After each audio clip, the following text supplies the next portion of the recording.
వాటికి వందల ఎకరాల భూములిచ్చి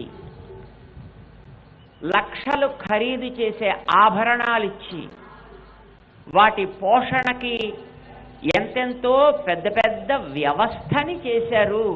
ఎందుకనంటే ఆ వ్యవస్థతోటి ఆలయం బాగా సాగితే ఆలయానికి వచ్చే మనందరి జీవితాలు సమర్థవంతం అవుతాయి, మన జీవితాల్లో మనం హాయిగా బ్రతకగలుగుతాం, సమాజం సుఖశాంతులతో ఉంటుంది అనే సంకల్పంతో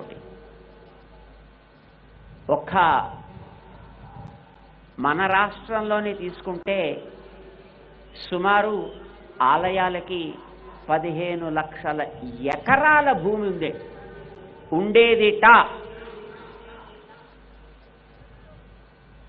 అది క్రమంగా ఐసుగడ్డ కరిగినట్టుగా డిపార్ట్మెంట్ల చేతుల్లోకి వెళ్ళిన తర్వాత కరిగి ఈ వేళటికి ఒక 4.5 లక్షల ఎకరాలుగా మిగిలింది. అంటే ఎంత పోయింది? ఆలయాలకు చెందినటువంటి ఆస్తులు, ఆలయాలకు చెందిన భూములు, ఆలయాల్లో జరిగే ఆరాధనలు, ఆలయాలకు సంబంధించిన మనందరి యొక్క జీవితానికి కావలసిన నిర్ణయాలు ఎవరు చేయాలి? అసలు అవేమిటో తెలియనటువంటి ఆఫీసుల్లో పనిచేసుకునే అధికారులు చేయాలా? ఎవరు చేయాలవి? అది అడగడానికే ఇప్పుడు మీరందరూ ఇక్కడికి వచ్చారు.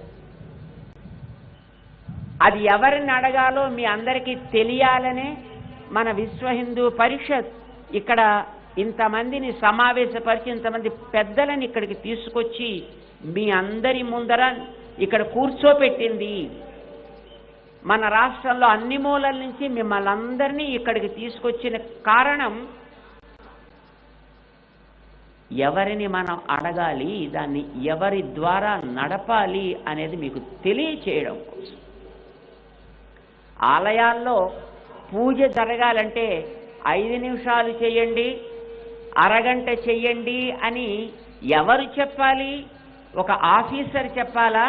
ఒక ధర్మాధికారి చెప్పాలా? ఎవరు చెప్పాలి?